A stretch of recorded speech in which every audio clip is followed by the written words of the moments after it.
Guys, क्या आपको पता है कि डीजल इंजन का आविष्कार रुडोल्फ डीजल ने किया था? लेकिन अफसोस की बात यह है कि 1913 में रुडोल्फ डीजल ने सुसाइड कर लिया था। और सुसाइड का रीजन जान के आप लोग हैरान रह जाओगे।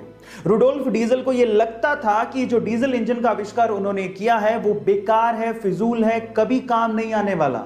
सिर्फ इसी वजह से उन्होंने सुसाइड कर लिया था। बहुत जल्दी हार मान ली। अब 2018 की रिपोर्ट सुनिए।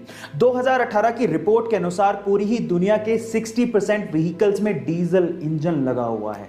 इसीलिए कहते हैं इतनी जल्दी हार नहीं माननी चाहिए। किस्मत का पहिया कब पलट जाए किसी को नहीं पता। अमेरिका में एक बंदा है जिसका नाम है जॉन हैरिसन। अब इस बंदे की जॉब के बारे में सुन के आप लोग हैरान रह जाओगे।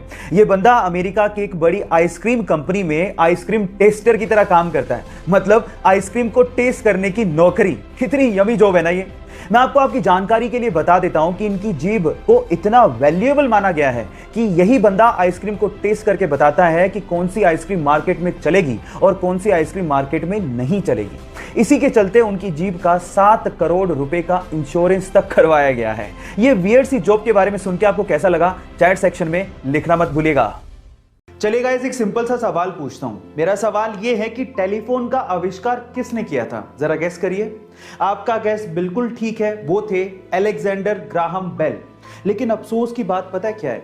अफसोस की बात यह है कि जिस टेलीफोन का आविष्कार ग्राहम बेल ने किया था उसका उपयोग वो अपने ही घर पे अपनी मां से और अपनी पत्नी से बात करने के लिए नहीं कर सकते थे। क्या उसके पीछे का रीजन जानते हैं? उसके पीछे का रीजन यह है कि उनकी मां और उनकी पत्नी दोनों डेफ यानी कि बहरी थी। वो सुन नहीं सकती थी। ऊपर वाले का खेल देखिए गाइस। क्या आपको इसके पहले तक ये बात पता थी? और अगर नहीं पता थी तो चैट सेक्शन में जरूर लिखिएगा। अगर आप किसी बेजुबान जानवर को बेवजह परेशान कर रहे हो, उसे बेवजह छेड़ रहे हो, तो एक छोटा सा जानवर भी आपके लिए घातक साबित हो सकता है। वो आपकी जान तक ले सकता है। लेकिन अगर आप इन्हें कुछ ना कहें और अपने काम से काम रखें तो एक खतरनाक जानवर भी आपको कुछ नहीं कहेगा। और इसी चीज को प्रूव करने के लिए इंडिया में एक बंदे ने अपने आप को 72 घंटों तक 72 खतरनाक सांपों के साथ बंद रखा।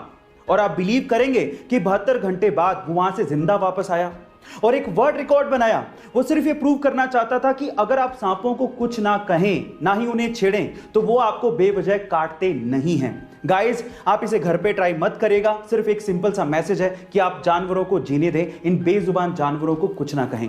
ऐसे में आप लोगों ने अपनी जिंदगी में जिंदा लोगों को रेस को जीतते तो देखा होगा, लेकिन क्या आपने कभी अपनी जिंदगी में मरे हुए यानी कि मृत लोगों को रेस जीतते देखा है? अब आप लोग कहोगे कि मैं कैसी बहकी बहकी बातें कर रहा हूं, लेकिन ऐसा हुआ है। 1923 की बात है। घोड़ों की दौड़ चल रही थी। उसमें से अचानक से एक घुड़सवार को हार्ट अटैक आ जाता है और वो वहीं घोड़े पे बैठा बैठा मर जाता है। लेकिन घोड़ा रुकता नहीं है। वो अपने घुड़सवार की मृत बॉडी को अपने ऊपर लिए दौड़ता रहता है और फाइनली फिनिशिंग लाइन को सबसे पहले क्रॉस करता है। और इसी तरह से वो घुड़सवार बन जाता है मरने के बाद पहली बार जीतने वाला घुड़सवार। उस बंदे का नाम था फ्रैंक हेयास और वो दुनिया का इकलौता ऐसा घुड़सवार है जिसने मरने के बाद घोड़ों की रेस जीती। गाइस, ये इंटरेस्टिंग फैक्ट आपको कैसा लगा?